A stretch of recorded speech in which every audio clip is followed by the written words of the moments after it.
제가 중학교 2학년 때, 중학교 1학년 때 조금씩 뼈가 아프더라고요. 그냥 무릎도 아프고, 이 팔도 아프고, 뼈가 아프더라고요. 나는 뼈가 아픈 이유가 내가 너무 돌아다녀서 난 아픈 줄 알았어요. 우리 어머니 말씀에 의하면은 태어나서 걸어 다니기 시작하면서부터 돌아다녔대요, 제가. 정말로 제가 많이 돌아다닌 거예요. 정말로 제가 생각해도 우리 어머니가 해가 떨어지기 전까지 내가 집에 들어온 적이 없다는 거예요. 그렇게 돌아다녀서 너무 돌아다녀서 뼈가 아픈가 보다. 그렇게 생각을 했었어요. 근데 중학교 2학년 때 6월 2일 날이에요. 까먹지도 않아요. 아침에 일어나려고 했는데 몸이 안 일어나지더라고요. 딱 보니까 팔도 안 움직여지고 다리도 안 움직여진 거예요. 병원에 가봤더니 루마티스 관절염이라는 거예요. 그래갖고 내가 움직이질 못했어요. 6개월 동안 밥도 손이 오므라져 이제 밥을 먹죠. 걸어 다니지도 못하고. 그래서 학교를 2년을 못 다녔어요. 2년. 총 고등학교 1학년까지 3년을 못 다녔어요. 학교 못 다닐 때 제일 부러운 게 누구냐? 가방 들고 학교 가는 애들이 제일 부러워요. 그럼 아침에 걔네들은 학교 가고 어쨌든 공부를 하든 하루 종일 놀다 오잖아, 학교 가서. 근데 나는 아무데도 내 말을 들어주는 사람도 없고 말할 데도 없고 너무 고독한 거죠. 그 외로움이 뭔지를 저는 너무 어렸을 때 알은 거죠. 그래서 해 뜨는 게 싫었어요. 왜냐면 친구가 있어야지. 난 또 수다 떨기 무지하게 좋아했는데 이 수다 떨 놈이 있어야지. 학교 가고 친구가 없는데. 그래서 저는 아침에 해가 뜨면은 어디로 출근을 했느냐면 성당으로 출근을 했어요. 남들은 다 학교 갔지만은 나는 성당에 가까우니까 성당 가서 앉아 있는 거예요. 성당 앉아 있으면 이제 십자가에 계신 예수님한테 말을 걸기 시작하는 거죠. 거기 왜 매달려 있느냐. 그 어린 나이에. 나 얘기할 사람이 누가 있어요? 아무도 없잖아요. 그러다가 또 예수님하고 얘기하다가 지치면은 오르간 노래하고, 그러다 또 성당 의자에서 자고, 그럼 오후 4시 되면은 나는 또 집에 오는 거예요. 그러니까 나한테 내 인생의 학교는 성당이 학교였어요. 그리고 내 선생님은 누구였느냐?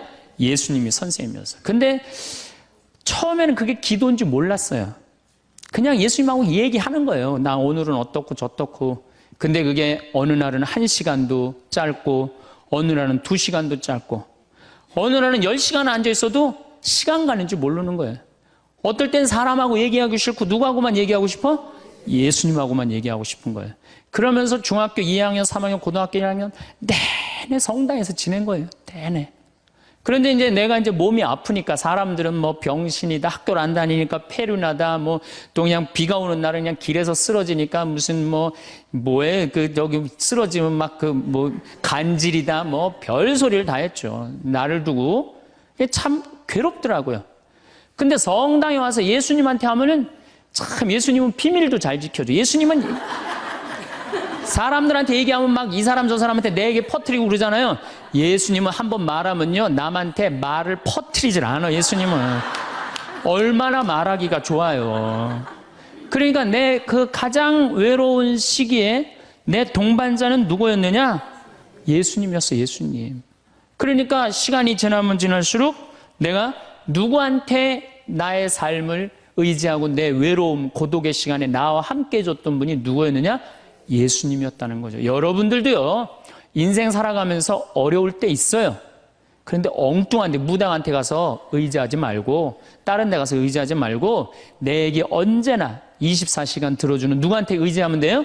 예수님한테. 예수님은 언제든지 날 받아주신단 말이에요.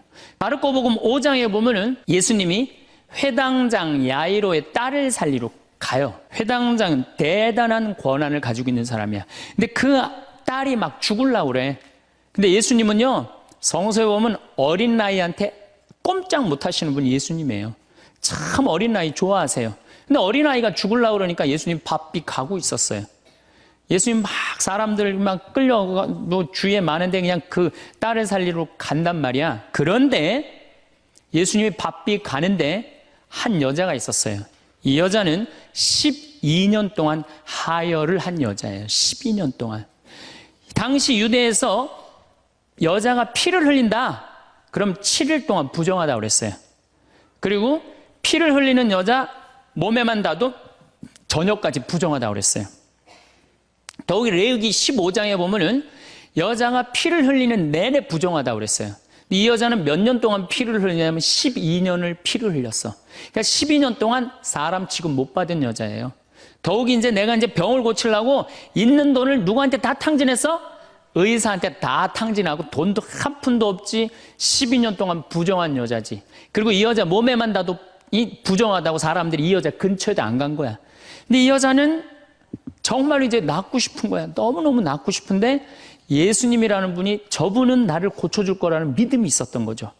그래갖고 그 앞에 나서서 저를 낫게 해주십시오. 이 말을 못했던 거예요. 너무 창피하잖아요. 12년 동안 피 흘린 여자가 사람 취급도 못 받았는데 감히 어떻게 예수님 앞에 나서서 나 지금 피 흘리니까 나 좀 고쳐달라고 얘기를 하겠어요. 그렇지 않겠어요? 그러니까 예수님 가는 뒤에 옷자락만이라도 잡으면 내가 나을 수 있지 않은가. 그래갖고 예수님 옷자락을 잡아요. 근데 사실은 이것도 굉장히 용감한 행동이죠. 왜냐하면 이 여자 몸에 다도 부정한데 이 부정한 여자가 그 거룩한 예수님 옷자락을 잡으니까 이 얼마나 부정한 일이에요. 이 여자가 뒤에서 예수님 옷을 딱 잡은 거야. 근데 싹 나버린 거예요. 기가 막힌 일이 본인한테 벌어진 거죠. 그리고 예수님이 그냥 가면 되지. 뭘 그걸 또 서갖고 또, 기적의 힘이 나간 걸 아시고 찾는 거예요. 나한테 지금 기적의 힘이 나갔다. 그 많은 사람들이 예수님을 밀쳤다고 그러거든요. 근데 저는 이 성서를 읽으면서도 믿음이 있는 사람한테 기적이 일어나는 거죠. 믿음이 없는 사람한테 기적이 안 일어나요. 그 많은 사람이 예수님을 밀쳤는데 다 기적이 안 일어났는데 이 여인에게만 기적이 일어난 거죠. 그 기적의 힘이 빠져나간 걸 이 여인이 믿음이 있었기 때문에 그런 거죠. 찾아요. 어떤 내가 지금 기적의 힘이 나갔다. 누구냐? 그러니까 이 여자가 쭈삣쭈삣 나와요. 주님, 제가 만졌습니다. 이 거룩한 예수님을 12년 동안 피가 흘린 여자가 만진 거야. 그러니 우리 입장에서 보면은 얼마나 기분 나쁠 수 있어요. 부정한 여자가. 내가 지금 동티난다고 그러죠? 회당장 딸을 살리러 가는데 그냥 12년 동안 피 흘린 여자가 그냥 옷을 만졌으니 얼마나 이게. 그래갖고 그냥 혼이 날 줄 알고 이 여자는 두려운 얼굴로 그냥 예수님 앞에 겨우 나섰어. 근데 예수님이요, 한마디 해요. 딸아. 이 여자는요, 그 말 한마디예요. 예수님 옷자락 만져서 자기 몸이 낫고 예수님의 딸아 이 한마디로 그동안 12년 동안 무시당하고 소외당했던 마음의 병 싹 난 거예요. 딸아, 내 믿음이 너를 살렸다. 그 다음에 예수님이 또 한마디 하세요. 평안히 가거라. 여러분들 아무도 나를 돌아보지 않는다 하더라도, 나를 돌보는 사람이 아무도 없다 하더라도 누구한테 손을 뻗쳐서 옷자락을 잡으면 여러분들은 평안해질 수 있어요? 예수님한테. 딴 데 엉뚱한 데 가서 여러분들 외로움 달래려고 그럴 필요 하나 없어요. 예수님 앞에 나서면 돼요. 그런데 문제는 신부님 예수님 앞에 잘 나서지지가 않아요. 저도 중학교 2학년 때 하루아침에 기도된 게 아니에요. 제가 얘기했잖아요. 출근했다고 아침 9시에. 학교 간 거지. 성당에 하루 종일 앉아 있었는데 2년을 그렇게 앉아 있었어요. 2년을. 그것도 아침 9시, 오후 4시까지. 아무것도 할 일이 없으니까. 뭐 공부를 해, 뭐를 해, 학교를 안 다니니까. 그냥 하루 종일 성당에 앉아 있는 거야. 그래서 여러분들 외로우신 분들 어디로 가면 돼? 예수님한테 가라. 성당에 가서 앉아 있어라. 자, 그리고 이제 두 번째로는 내가 외롭기 싫으면은 두 번째는 친구를 잘 둬라. 친구. 이게 100년 살다 보면은요, 자식 어쩔 수 없을 때 있어요. 자식은 이거 바꿀 수 있는 게 아니잖아요. 그렇죠? 자식은 천륜이야. 뭐, 어떻게 자식. 근데 내가 할머니들 강의에 자식 어떻게 낳느냐고 그러니까 밑으로 낳다고 그래, 밑으로. 밑으로 놓은 자식을 어떻게 바꿔, 밑으로 놓은 자식을. 남편도요, 말씀드리지만은 지금 60에 바꿔봤자 그게 그거예요. 60에 바꿔봤자. 그런데 친구는 내가 선택할 수 있어요, 없어요? 그리고 친구는 이런 많은 분들 여기 지금 계시잖아요? 그럼 그 중에 정말로 괜찮은 사람이 눈에 띄어요. 정말로 사람이 진중하고 따뜻하고 편안하고 그런 사람이 있어요. 그럼 그런 사람 친구 하시면 돼요. 우리 인생에 친구처럼 중요한 게 없어요. 여러분들 내가 부부싸움을 했어. 부부싸움을 해갖고 내가 이놈의 집에서 더러워서 내가 못 살겠다. 그래갖고 보따리를 싸들고 나왔어. 저녁 8시에. 그래갖고 친구한테 전화하고 친구야 나 지금 부부싸움에서 보따리 싸들고 나왔거든. 근데 나 어디 딱히 갈 데가 없는데 나 니네 집에서 오늘 하룻밤만 재워줘. 남편도 있고 자식도 있지만 니네 집에 난 니네 집에서 하룻밤만 재워줘라고 전화할 수 있는 친구가 몇 명이나 될 것 같아요, 여러분들? 몇 명이나 될 것 같아요? 쉽지 않을 거려. 그 집에 남편도 있고 자식도 있는 집에 내가 보따리 싸들고 그 집에 가갖고 하룻밤 자는 거. 그런 친구 3명만 있어도 행복하다는 거예요. 그런 친구 10명 있으면 진짜 행복하다는 거. 영국에서 연구 결과가 나왔어요. 그런 친구 27명 있는 사람이 제일 행복하대요. 근데 그런 사람이 얼마나 돼요? 그러니까 이젠 친구 사귀는 일에 신경을 좀 쓰라는 얘기예요. 저는 내가 이렇게 강원도 평창에서 이제 서울 쪽으로 강의 나올 때 늦게 끝날 때가 있어요. 그럼 나는 내 동창 신부 집에 가서 자요. 그럼 참 고마운 게 동창 신부 집에 가면 동창 신부가 자기 안방을 내줘요. 너 여기서 자라고. 아니야. 나는 뭐 자고 갈 건데. 그러면은 그 동창 신부가 뭐라 그러냐면은 너는 멀리 강의 다니니까 편안하게 자. 나는 맨날 여기서 자니까 마루에서 자도 돼. 그리고 자기 안방을 내주는 내 그런 친구들을 보면은 난 너무너무 행복한 거. 그런 친구가 있는 게.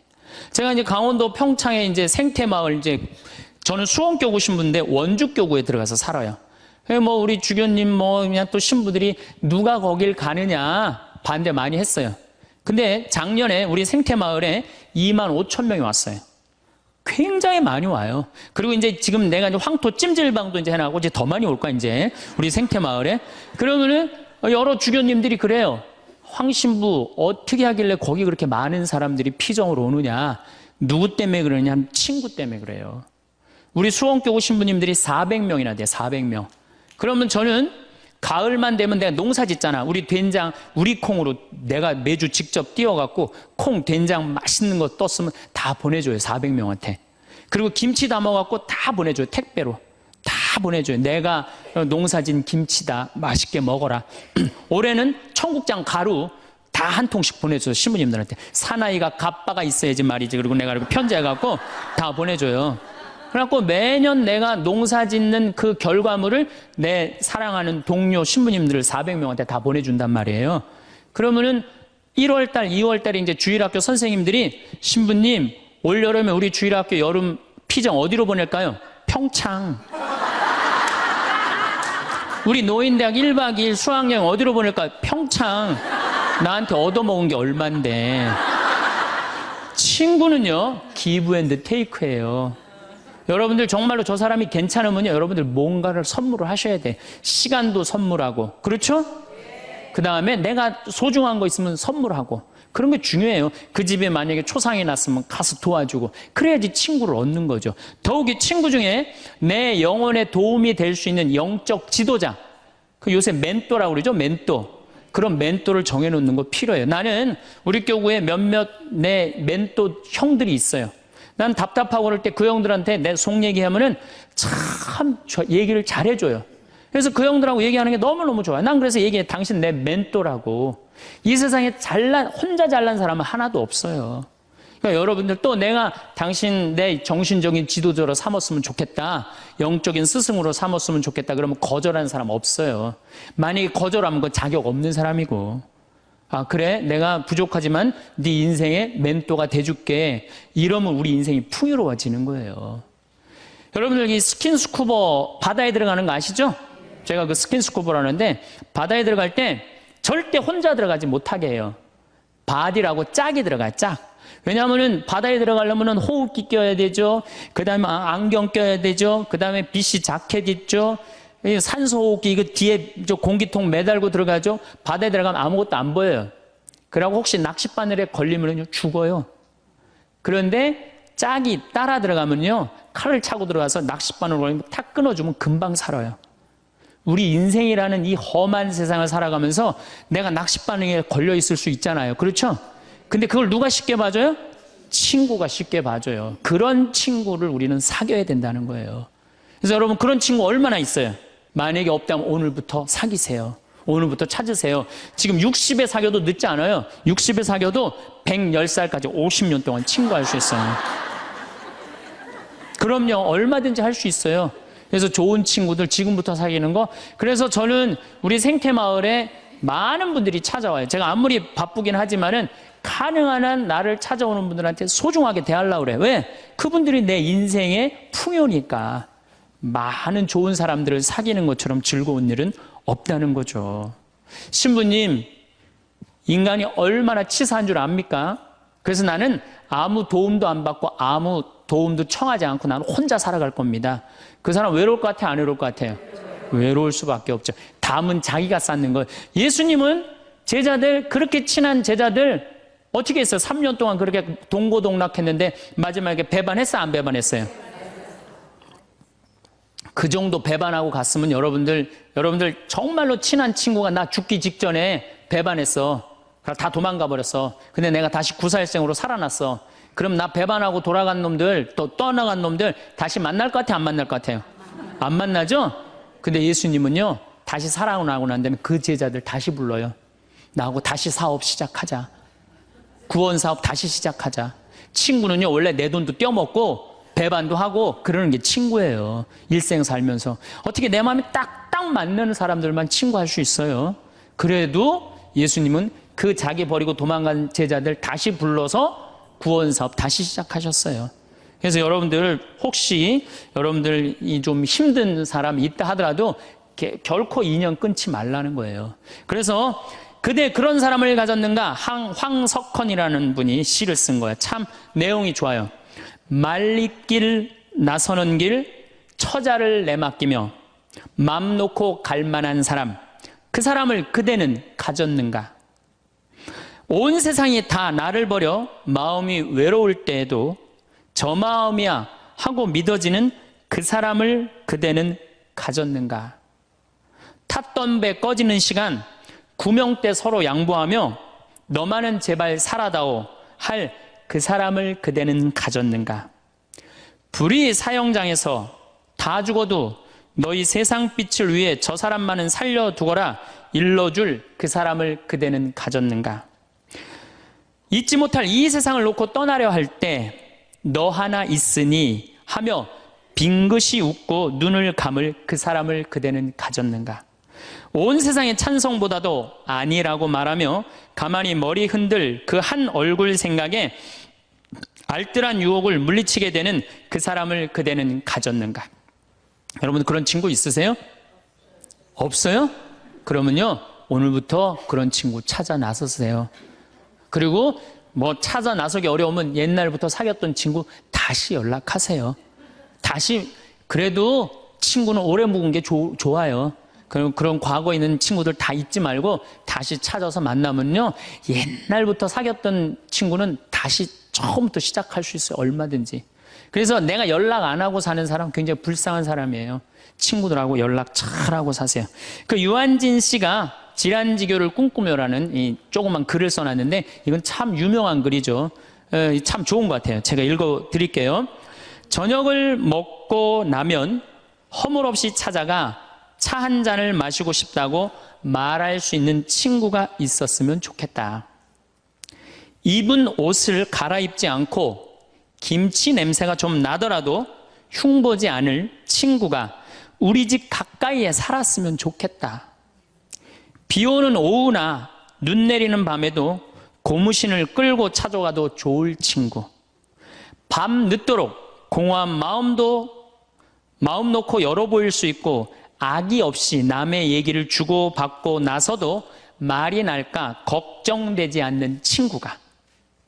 사람이 자기 아내나 남편, 제 형제나 제 자식하고만 사랑을 나눈다면 어찌 행복해질 수 있을까? 영원히 없을수록 영원을 꿈꾸도록 서로 돕는 진실한 친구가 필요하리라. 이런 친구 우리 필요해요. 그래야지 인생이 외롭지 않죠. 난 친구 하나도. 그래서 저는 요즘 제가 뭐 강의한다고 요새 전국에 돌아다녀갖고 정말로 동창들을 잘 못 만나요. 그래서 정말로 내가 요즘 갈등하고 있는 게 있어요. 내 이제 동창 신부들이 이제 친한 신부들이 골프를 많이 쳐. 이제 나이도 이제 50이 다 돼가니까. 그래서 나도 그 친구들하고 사귀려면은 그 친구들하고 시간을 같이 보내려면 골프를 쳐야 되겠다. 이런 생각을 하고 있어요. 그래갖고 이제 골프채도 내 아주 친한 형이 나 하나 선물해줬어요. 골프채를 선물해줘갖고 이제 골프를 쳐야 되겠다 마음을 굳게 먹고 있는데 이놈은 강의가 너무 많아갖고 나는 골프를 간절히 치고 싶어요. 골프를 치고 싶어서 치는 게 아니고 내 친구들하고 어울리고 싶어서 치고 싶어요. 근데 지금 바빠서 지금 못 치고 있는데 내년에는 어떻게 해서든지 한번 내가 쳐보려고 그래요, 이제. 누구 때문에? 친구 때문에. 친구는요, 그런 얘기 있죠? 나이를 먹으면서 친구 돈으로도 사라는 거예요. 돈으로라도.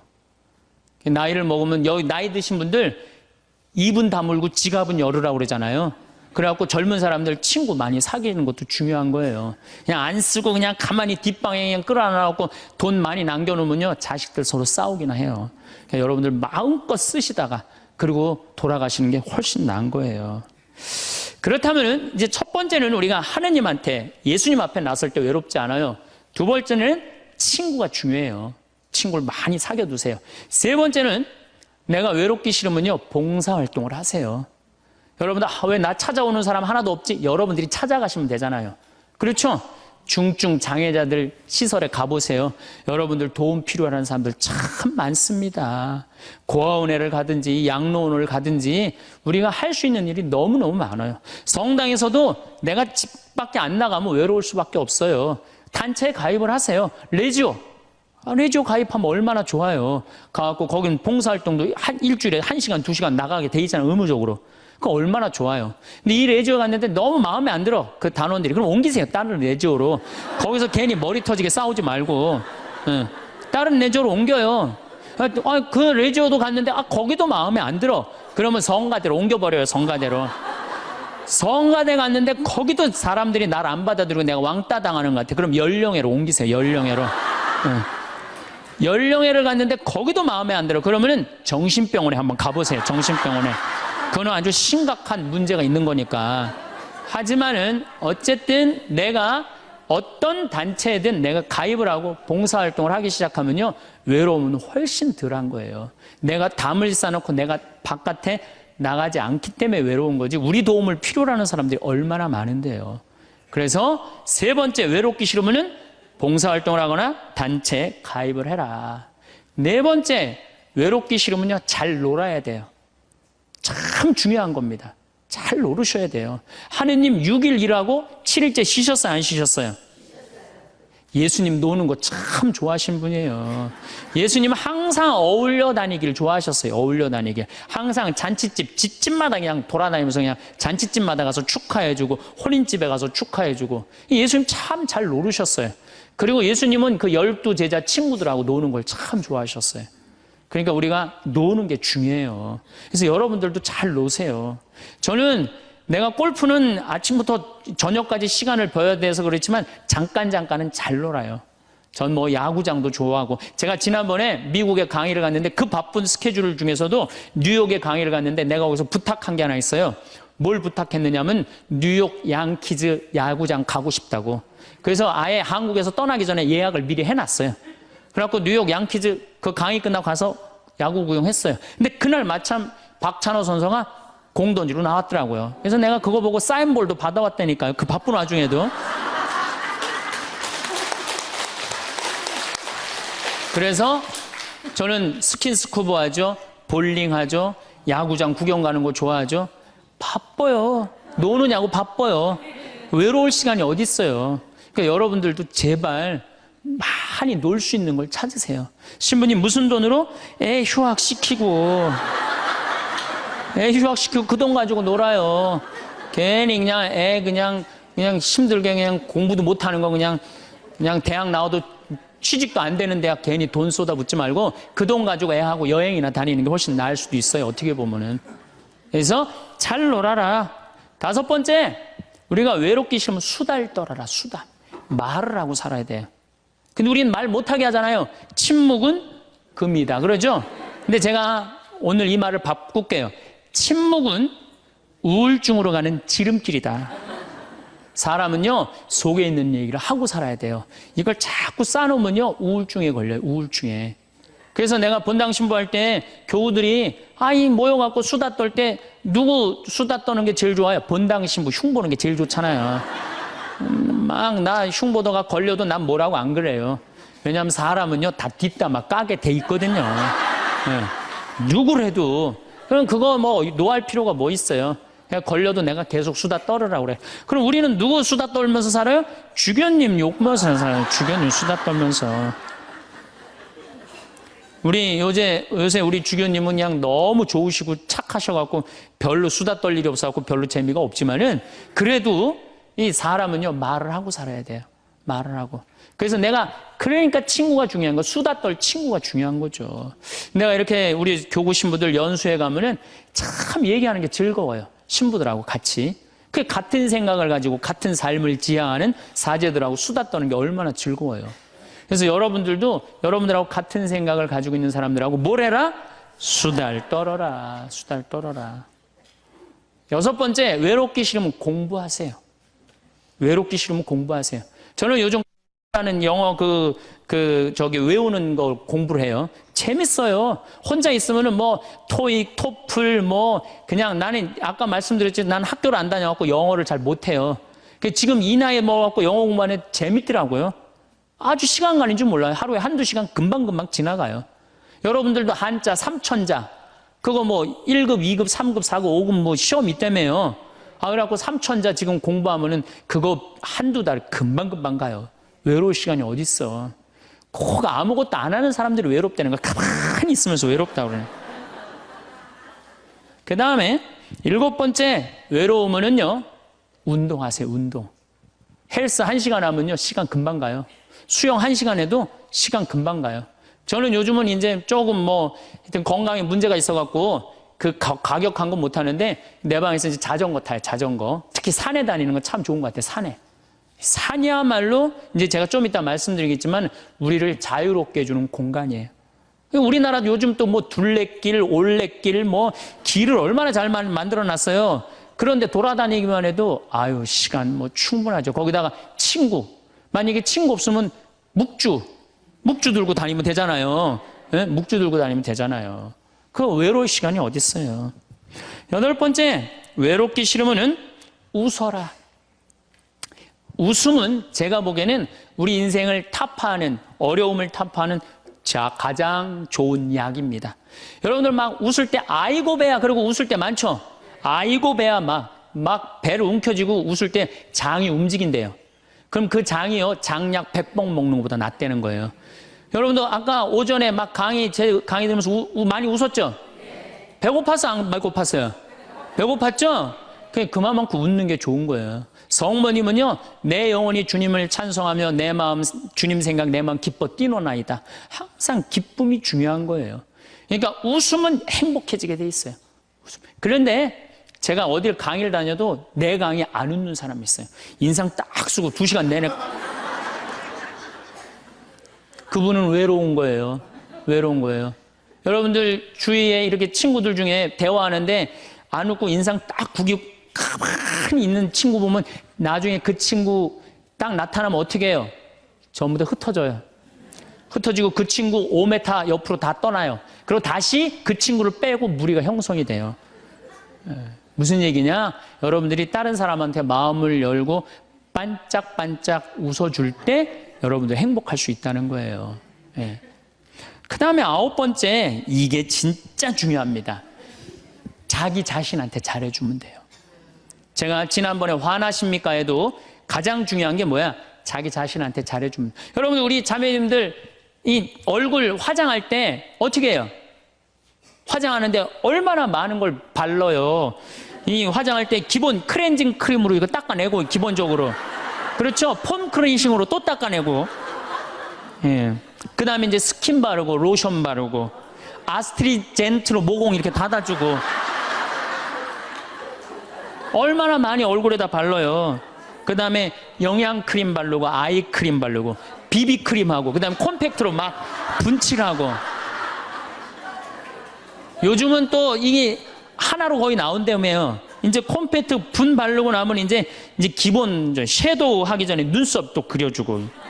눈두덩이는 또 너무 진하게 바르면 귀신 것처럼 보니까 연한 색으로 발라줘요. 연한 색으로. 눈두덩이 화장할 때. 눈 위아래로 이렇게 포인트 찝어주고. 아이라이너 눈가 이렇게 싹 올려주고. 그 다음에 눈 밑에 스모키 화장하고. 마스카라하고 루즈 바르고 볼 터치하고. 그 다음에 요즘은 이제 파이트라고 여기다가 이렇게 쫙 해줘야지 콧날이 오똑하게 보인다고 그래. 그러면 이제 끝나는 거, 화장이. 아니, 얼굴 하나에도 그렇게 많은 걸 여러분들 해주는데, 얼굴 하나에도 그렇게 많은 걸 해주는데, 여러분들 영혼을 위해서, 영혼이 외롭지 않기 위해서, 영혼을 위해서 뭘 해야 될 것 같아요? 많이 해줘야 돼요. 그래서 피정도 좀 다니고. 그렇죠? 오늘 이렇게 강의 오니까 많이 배우잖아요. 그러면은 영혼아, 너 많이 지쳤으니까 오늘 저 서원동에서 피정한다니까 가자. 그래갖고 좀 좋은 강의도 좀 듣고.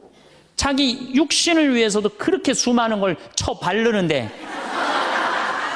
아니 자기 영혼에, 자기 자신한테 그렇게, 우리는 자기 자신한테 너무 함부로 대한다는 얘기죠.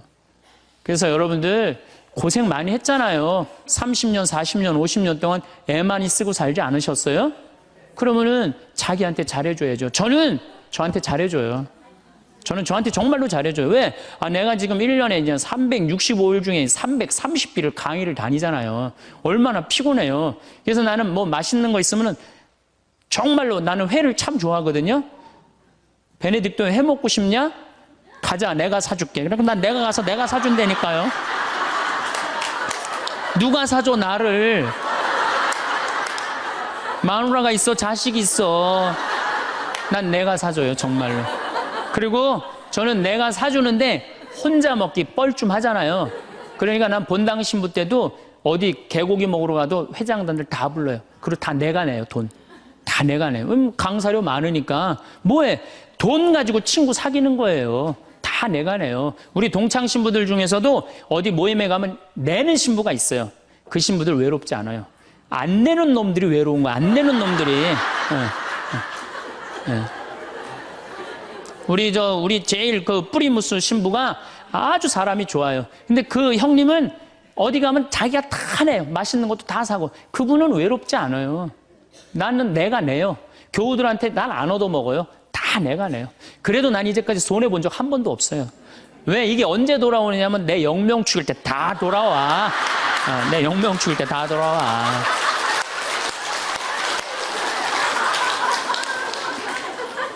인생은 기브 앤드 테이크예요. 내가 줄 때 내가 받는 거지, 내가 안 쓰면은요, 난 외로운 거예요. 그래서 나눌 줄 알아야 돼, 나눌 줄. 그래서 자기한테 잘해주라는 거. 제가 예수 마음 피정이라는 걸 한번 가봤는데 참 좋더라고요. 여러분들도 그런 피정도 지금 뭐 저쪽 어디 저 일산 쪽에서 그런 피정이 있거든요. 우리나라의 좋은 피정들 주보에 보면 얼마나 많이 나와요. 그렇죠? 그러면 야, 영혼아, 너 30년 40년 동안 너무너무 힘들게 살았으니까 내가 너 이번에 피정 시켜줄게. 가자. 그래갖고 등록하세요. 그래서 갔다 오세요. 우리 생태마을도 생태피정이라는 게 있어요. 그래갖고 모종내도 보고, 오이도 따보고, 그런 피정. 그럼 그런 거 딱 찾아갖고, 그런데 피정 2박 3일 동안 자연 안에서 머무르고, 자기한테 투자하세요. 신부님 무슨 돈으로? 애 휴학시키면 됩니다. 10번째, 제일 중요합니다. 계속 중요하죠. 10번째, 외로움을 즐길 줄 알아야 돼요. 그렇게 온갖 행동을 다 해도 인간은 어쩔 수 없이 혼자예요. 어쩔 수 없이. 내가 아무리 많은 사람 속에 있어도 혼자 있는 시간은 그건 어쩔 수 없어요. 그렇죠? 그러면 그 혼자 있는 시간을 자기가 즐길 줄 알아야 돼. 그걸 막 어떻게 주체를 못하면 안 되고 혼자 있는 걸 즐길 줄 알아야 돼. 이 혼자 있는 걸 즐길 줄 아는 분이 누구였느냐면 예수님이에요. 예수님. 예수님 철저하게 외로움을 즐길 줄 아십니다. 예수님 구원사업 시작하기 전에 40일 동안 단식하세요. 광야에 나가갖고. 혼자. 40일 동안. 그래서 여러분들도 이제 한 60년 이렇게 애썼으면은 40일 동안 보따리 싸들고 어디? 광야에 가갖고 탁 좀 자기가 혼자 머무를 줄 알아야 돼. 자기 여행도 가고 아니면은 그 각 수도원이나 뭐 피정집들 많잖아요. 그런 데 가갖고 혼자 내가 이제까지 살아온 거 한번 쭉 글 쓰면서 내가 이제까지 태어나서 지금까지 아팠던 일, 즐거웠던 일, 행복했던 일 쫙 적어보고 앞으로 또 한 30, 40년 또 남아있는 인생 어떻게 살 거냐, 뭘 하고 싶어. 요즘 뭐 텔레비전에 뭐 남자가 죽기 전에 뭐 해야 될 101가지 뭐 이런 게 있잖아요. 그럼 나는 내 인생에 남은 건 뭘 할 건가? 혼자 그런 시간을 가져야 된다. 예수님은 구원 사업 시작하기 전에 바로 40일 동안은 혼자 머무르셨다는 거예요. 그리고 예수님 마르코복음 1장에 보면 전도 여행 시작하기 전에 예수님 혼자 계세요. 다음 날 새벽 아침 캄캄할 때 예수님께서는 일어나 외딴 곳으로 나가셔 그곳에서 기도하셨다. 구원 사업 시작하기 전에 예수님 하시는 건 뭐야? 조용히 일찍 일어나갖고 외딴 곳에 가서 기도하시는 거예요. 혼자 머무르는 걸 두려워하지 않으셨다는 거예요. 그러니까 여러분들도 혼자 있는 시간을 두려워하실 필요 하나가 없어요. 예수님은 굉장히 고독하셨죠. 그러나 그 고독을 이겨내는 방법을 아셨죠. 예수님은 제자들을 뽑으실 때도 루카복음 6장 12절에 그 무렵 예수님께서는 기도하시려고 산으로 나가시어 밤을 새우며 하느님께 기도하셨다.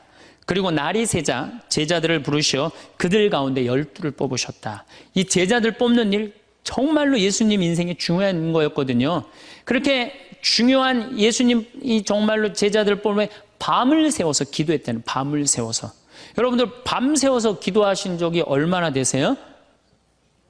요즘 밤샘 기도 많잖아요. 여기 동성고등학교도 있고 저 삼성산에도 있고. 그럼 가갖고 좀 한 번쯤은 그런 시간을 좀 가질 필요가 있지 않느냐.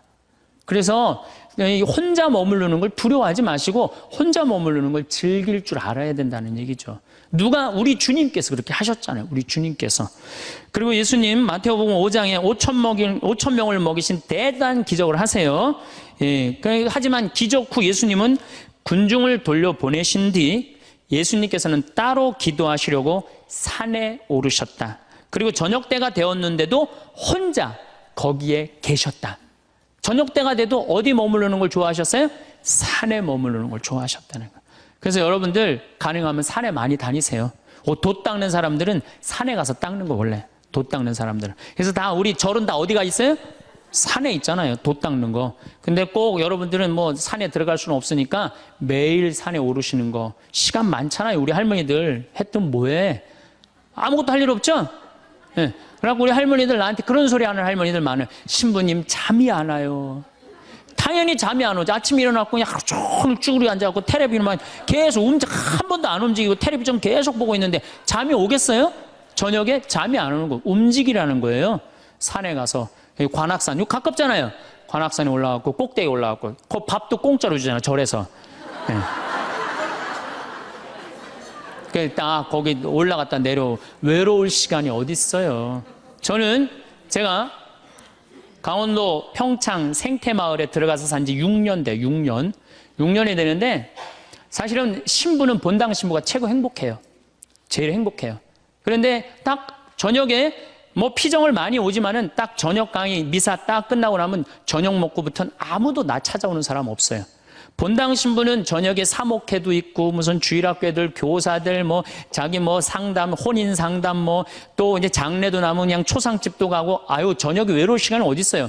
근데 저는 이제 그런 게 아무것도 없으니까 해가 지고 나면요 아무도 날 찾아오는 사람이 없어요. 그리고 우리 생태마을은 불빛이 없어요. 그래갖고 해가 딱 지면은요 깜깜해갖고 바깥에 우리 생태마을을 산책을 하려도 산책을 할 수가 없어. 내 다리가 보여야지 산책을 할 거 아니야. 내 다리가 보여야지. 그래갖고 그냥 저녁에 해만 지면 내 방에 딱 있는 거예요. 처음 한 3개월, 5개월은 힘들더라고요. 혼자 있는 게. 그런데 그게 이제 훈련을 하기 시작했어요. 혼자 있는 시간. 저녁 시간, 운동. 제가 운동하는 거 좋아하니까 운동하고. 그 다음에 저녁 시간 혼자 글도 쓰고. 그래서 책도 2권 썼잖아요. 네, 글도 쓰고. 그 다음에 제가 야구 구경 좋아하니까 텔레비에서 야구 구경도 하고. 성서, 강의 준비. 강의가 너무 많으니까 강의 준비도 하고. 그러니까 저녁에 딱 해가 지면은 이제는 저녁 시간이 나한테 너무 행복한 시간이에요. 혼자 있는 시간이 너무너무 좋은 거예요. 그래서 1년 365일 거의 저 혼자 있거든요. 너무너무 그 시간이 좋은 거예요. 저녁 시간. 야, 강의 끝나면 나 이제 저녁 먹으면 내 방에서 혼자 있을 수 있다. 신나는 거예요. 그리고 또 반욕 있잖아요. 반신욕도 하고 그냥 내 사정 안에 아무도 없으니까 그냥 빨개 벗고 탁 반신욕 쫙 하면 그냥 그리고 그냥 거기서 샤워하면서 음악도 듣고 혼자 있는 시간이 참 좋더라고요. 그런 혼자 있는 걸 두려워하면 어떻게 하겠어요? 우리 인간은 어차피 혼자인데 어차피 혼자 살아가는 존재고, 거기서 내가 고독을 즐길 줄 알고 고독을 통해서 새로운 에너지를 얻을 수 있는 그런 훈련이 돼야 된다는 거죠. 그래서 여러분들도 이 세상에 결국은 나 혼자라는 생각 들 때, 그때가 여러분들이 성장할 수 있는 좋은 시간이에요. 인간은 어차피 외롭거든요. 그 외로움을 잘 극복해가는 게 인간이 성숙해가는 거예요. 그래서 제가 말한 대로 외로움을 극복하느냐고 하느님도, 친구도, 공부도, 그 다음에 여러 가지 취미활동도, 봉사활동도 하다 보면 존재의 충만함을 느껴요. 내 존재가 충만하다. 내 존재가 풍요롭다. 그런 걸 느끼는 사람은 점점 삶의 가치가 올라가는 거죠. 그리고 삶의 가치가 올라가는 사람들은요, 기쁨이 흘러 넘쳐요. 그러면 하느님 굳이 뭐 말 안 해도 하느님하고 함께 살 수 있을 거예요. 그래서 여러분들은 결코 예수님이 여러분들을 찾아오신 이유가 있어요. 여러분들 너무 힘들고 어려운 이 세상에 내던져 놓고 난 다음에 마음이 안 된 거예요. 그래갖고 오신 거예요. 그래서 예수님이 여러분들 벗대주시고 여러분들 마음속에서 따라, 내가 너 사랑한다. 내가 네 발을 씻어주마. 그리고 내가 너를 위해서 십자가에 목숨까지 바쳤으니 온전히 사랑하는 나를 믿고 너희들은 행복하게 살아라. 외로움이란 무엇일까요? 이 물음 앞에서 우리는 종종 망설입니다. 외로움을 인정하는 일이 마치 나약함을 드러내는 것처럼 느껴지기 때문입니다. 하지만 진실을 말하자면 외로움은 누구에게나 찾아오는 삶의 일부입니다. 아침에 눈을 뜨고 하루를 살아가고 밤에 잠자리에 들 때까지 우리는 각자의 몸과 마음으로 세상을 경험합니다. 아무리 가까운 사람과 함께 있어도 결국 내 생각과 감정은 오롯이 내 것입니다. 이것이 인간 존재의 근본적인 조건입니다. 우리는 모두 각자의 피부 안에 갇혀 있습니다. 이 말이 냉정하게 들릴 수도 있지만 이것은 단순한 사실입니다. 내가 느끼는 기쁨을 다른 사람이 똑같이 느낄 수 없고, 내가 겪는 아픔을 누군가 대신 겪어줄 수도 없습니다. 우리는 태어날 때도 혼자였고 떠날 때도 혼자일 것입니다. 그 사이의 모든 순간 우리는 타인과 연결되고 싶어 하면서도 근본적으로는 홀로 서 있는 존재입니다. 이러한 외로움을 없애려고 애쓰는 것은 어쩌면 바람을 손으로 잡으려는 것만큼이나 헛된 일일지 모릅니다. 외로움은 질병이 아니라 인간이라는 조건 그 자체에 새겨진 특징이기 때문입니다. 마치 중력이 우리를 땅으로 끌어당기듯 외로움은 우리 존재의 무게 중 하나입니다. 그것을 거부하는 것은 자신이 인간임을 거부하는 것과 같습니다. 그렇다면 우리는 어떻게 해야 할까요? 외로움을 없앨 수 없다면 그것을 어떻게 대해야 할까요? 여기서 중요한 전환이 필요합니다. 외로움을 제거하려 들지 말고 그것을 다른 무언가로 바꾸는 법을 배워야 합니다. 이것은 단순히 긍정적으로 생각하자는 이야기가 아닙니다. 외로움의 본질을 이해하고 그것을 성장의 재료로 사용하는 법을 배우자는 것입니다. 외로움을 느낄 때 우리 마음속에는 무언가 빠져 있다는 감각이 듭니다. 마치 그릇에 구멍이 난 것처럼 아무리 채워도 계속 새어나가는 느낌입니다. 이럴 때 우리는 흔히 밖에서 답을 찾으려 합니다. 누군가 나를 채워주기를, 누군가 이 공허함을 메워주기를 기다립니다. 하지만 진짜 힘은 바깥이 아니라 안에서 나옵니다. 외로움을 견딜 수 있는 힘, 그것을 다른 것으로 바꿀 수 있는 힘은 결국 내 안에 있습니다. 이 힘을 키우는 방법은 세 가지입니다. 관계, 일, 그리고 자기 사랑입니다. 이 세 가지는 서로 얽혀 있으면서 외로움을 다루는 우리 능력을 키워줍니다. 사람들과의 관계는 외로움을 달래는 가장 자연스러운 방법입니다. 우리는 누군가와 이야기를 나누고 함께 웃고 서로의 마음을 나눌 때 얘가 이 세상에 존재한다는 실감을 얻습니다. 혼자가 아니라는 느낌, 누군가 나를 알아준다는 느낌은 마음의 온기를 불어넣습니다. 사람은 본래 관계 속에서 자신을 확인하는 존재입니다. 다른 이의 눈빛에서, 목소리에서, 손길에서 우리는 우리 자신이 실제한다는 것을 느낍니다. 하지만 관계만으로 외로움을 완전히 지울 수는 없습니다. 왜냐하면 아무리 많은 사람과 어울려도 결국 나는 나이기 때문입니다. 사람들 틈에서도 외로움을 느끼는 경험을 해본 적이 있을 것입니다. 웃음소리가 가득한 자리에서도 마음 한구석이 텅 빈 느낌, 이것은 관계가 부족해서가 아니라 관계만으로는 채워지지 않는 부분이 있기 때문입니다. 일과 활동도 중요한 역할을 합니다. 무언가에 몰입하는 시간, 손을 움직이고 머리를 쓰는 시간은 마음의 빈자리를 채워줍니다. 정원을 가꾸거나 그림을 그리거나 글을 쓰거나 요리를 하거나 어떤 형태로든 세상과 능동적으로 관계 맺는 행위는 우리를 살아있게 만듭니다. 이런 순간들은 단순히 시간을 때우는 것이 아닙니다. 내가 무언가를 만들어내고 변화시키고 의의를 부여하는 과정 자체가 존재의 확인입니다. 무언가를 하고 있을 때 우리는 외로움을 잊습니다. 아니, 정확히 말하면 외로움이 다른 형태로 바뀝니다. 흙을 만지고 붓을 움직이고 반죽을 치대는 동안 우리는 세상과 대화를 나눕니다. 이것은 사람과의 대화와는 다르지만 그만큼 중요한 연결입니다. 우리는 이런 행위를 통해 세상의 흔적을 남기고 그 흔적을 통해 우리 자신을 확인합니다. 그런데 이 모든 것보다 더 근본적인 것이 있습니다. 바로 나 자신을 좋게 생각하는 마음입니다. 스스로를 존중하고 스스로를 돌보고 스스로에게 친절한 사람은 혼자 있어도 무너지지 않습니다.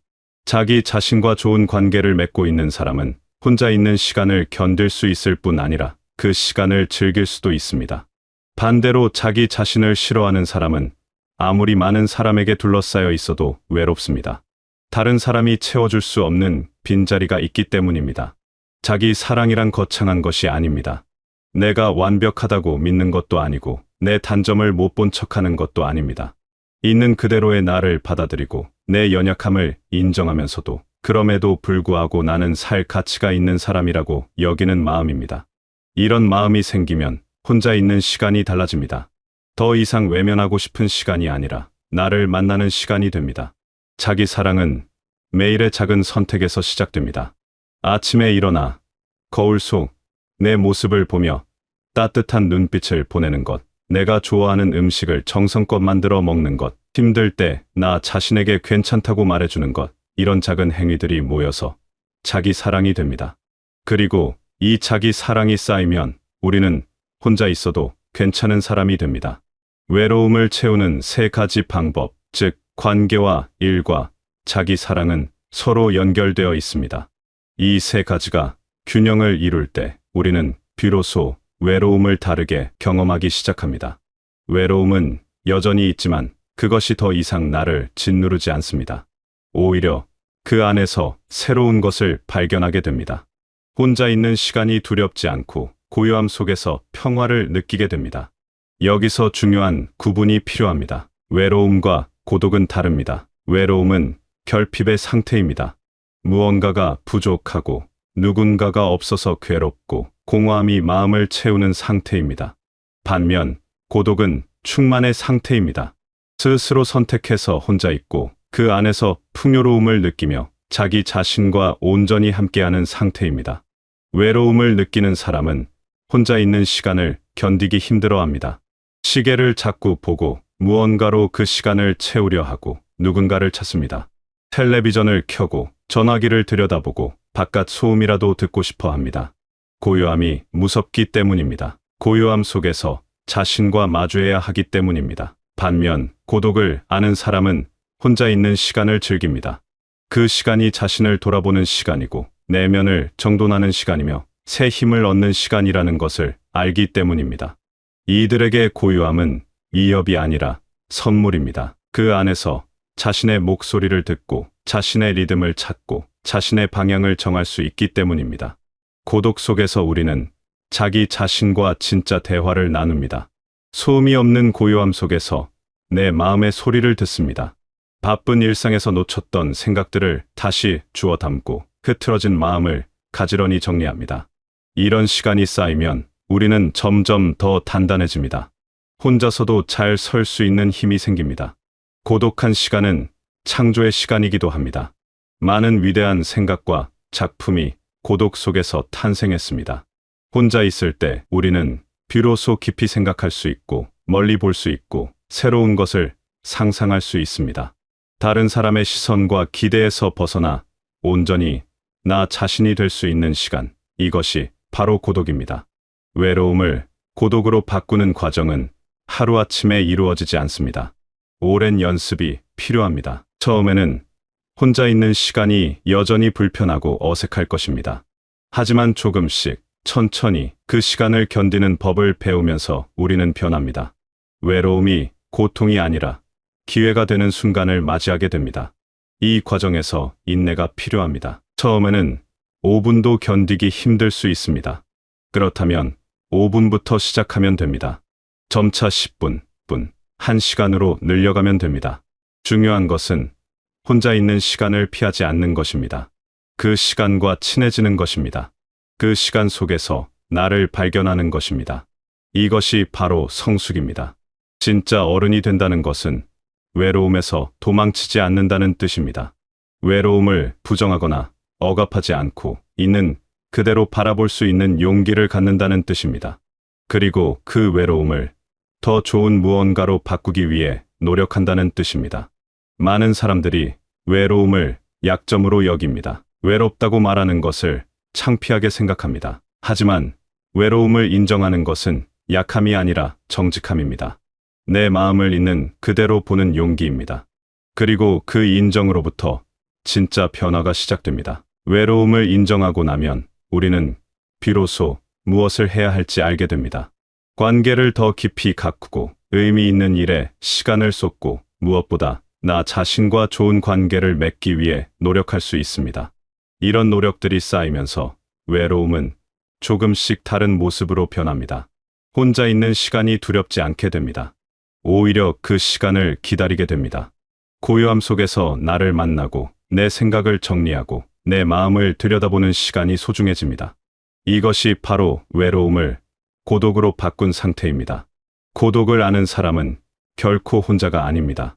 자기 자신이라는 가장 든든한 동반자와 함께 있기 때문입니다. 이런 사람은 다른 사람과의 관계도 더 건강해집니다. 외로움을 채우기 위해 관계에 매달리지 않고 진짜 마음으로 사람을 만나기 때문입니다. 필요에 의한 관계가 아니라 선택에 의한 관계를 맺게 됩니다. 이런 관계는 훨씬 더 깊고 의미 있습니다. 상대방에게 의존하지 않으면서도 서로를 소중히 여길 수 있습니다. 상대방이 나를 채워주기를 바라지 않으면서도 함께 있는 시간을 즐길 수 있습니다. 이것이 성숙한 관계입니다. 서로의 외로움을 이해하면서도 각자가 고독을 즐길 줄 아는 관계입니다. 삶이란 결국 외로움과 함께 춤추는 법을 배우는 과정인지도 모릅니다. 외로움을 완전히 없앨 수는 없지만 그것을 다르게 경험할 수는 있습니다. 외로움이 나를 무너뜨리는 힘이 아니라 나를 더 깊이 이해하게 만드는 계기가 될 수 있습니다. 혼자 있는 시간이 공허한 시간이 아니라 충만한 시간이 될 수 있습니다. 그 안에서 우리는 자신을 돌보고 내면을 가꾸고 삶을 새롭게 디자인합니다. 이런 시간을 통해 우리는 점점 더 온전한 사람이 되어갑니다. 균열과 상처를 포함한 있는 그대로의 나를 받아들이고 그 안에서 아름다움을 발견하게 됩니다. 외로움은 피할 수 없습니다. 하지만 외로움을 어떻게 경험할지는 우리가 선택할 수 있습니다. 그것을 고통으로 받아들일 수도 있고 성장의 기회로 받아들일 수도 있습니다. 관계와 일과 자기 사랑으로 삶을 채워가면서 우리는 조금씩 외로움과 친구가 됩니다. 혼자 있어도 괜찮은 사람이 되는 것, 이것이 진짜 어른의 모습입니다. 누군가에게 의지하지 않아도 설 수 있고 혼자 있는 시간을 즐길 줄 알며 그 안에서 평화를 찾을 수 있는 사람. 이런 사람은 외로움을 넘어섰습니다. 외로움을 없앤 것이 아니라 그것을 더 좋은 것으로 바꾼 것입니다.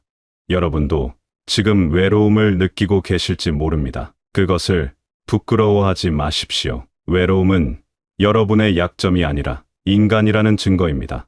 그 외로움을 인정하고 그 안에서 무엇을 할 수 있을지 생각해 보십시오. 여러분을 아끼는 사람들과 더 깊은 관계를 맺고 의미 있는 일에 시간을 쏟고 무엇보다 여러분 자신을 사랑하는 법을 배우십시오. 그렇게 하다 보면 어느 순간 외로움이 달라져 있을 것입니다. 더 이상 견디기 힘든 고통이 아니라 나를 더 깊이 알아가는 시간이 되어 있을 것입니다. 혼자 있는 시간이 두려운 시간이 아니라 나를 돌보고 채우는 소중한 시간이 되어 있을 것입니다.